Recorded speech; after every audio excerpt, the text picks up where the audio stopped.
Made in Hollywood. In their latest movie, Steve Coogan and John C. Reilly are giving us an intimate look at two of Hollywood's greatest performers. Set during their swan song tour of Britain, Stan and Ollie examines how a comedic partnership turned into an indelible friendship. Hi, I'm John S. Baird. Hi, I'm Shirley Henderson. And you're watching Made in Hollywood. And here's a scene from Stan and Ollie. Roll sound. Roll camera. Ready, boys? Quiet, please. We're at West Scene 12, take one.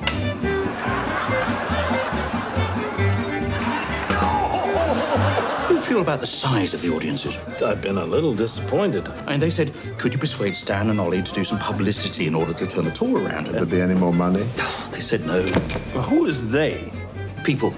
The worst kind.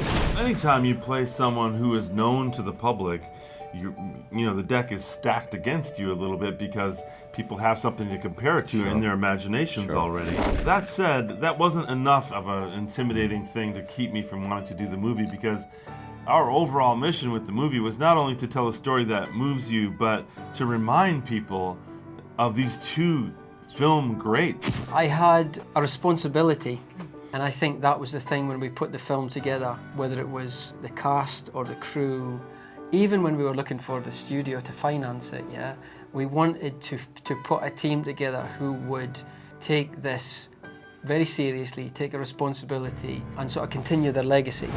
Here we are, the Eiffel Tower. How is Oliver? He pulling weight? How's your knee? It hurts. Has he been pushing you a little too hard, babe? No. When they were touring Europe with their live show, it gave them an opportunity to get to know each other, because they were living in each other's pockets in a way that they weren't 20 years before in their Hollywood heyday, when they'd show up, do the job, and then they'd go off in separate directions. I think the better way to do a biography, as opposed to, you know, trying to get every single thing that ever happened in someone's life, is to focus on a particularly poignant period of their life. And for Stan and Ollie, it definitely was the case. 1953 was shortly before Oliver died, and this tour was when they really got close to each other and they learned to become friends as people as opposed to performers. I dance for Preston Sturgis. I dance for Harold Lloyd. Really, Ida, you've never mentioned this before. When my knee hurt, I forget pain.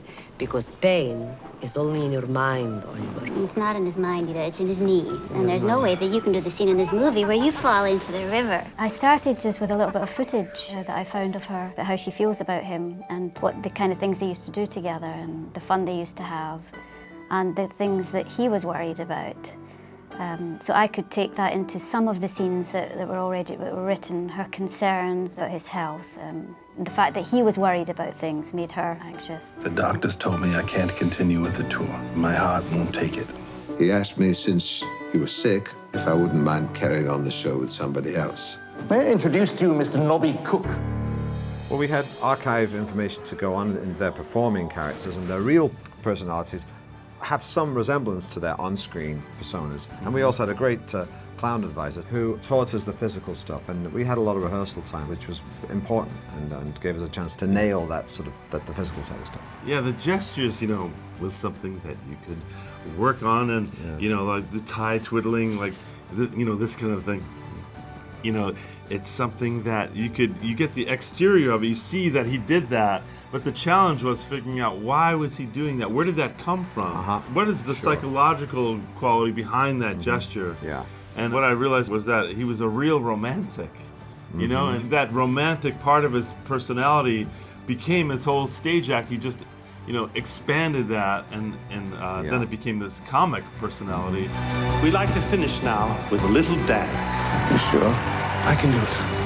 I think this movie's a love letter to comedy and to those who make us laugh, and that's a very important thing. And just right now in the world, when there's a lot of extremism and intolerance and hatred and anger, to remember the old cliche that laughter is the best medicine. It's great to be able to sort of salute that and those who've made us laugh. I'll miss this when we're gone.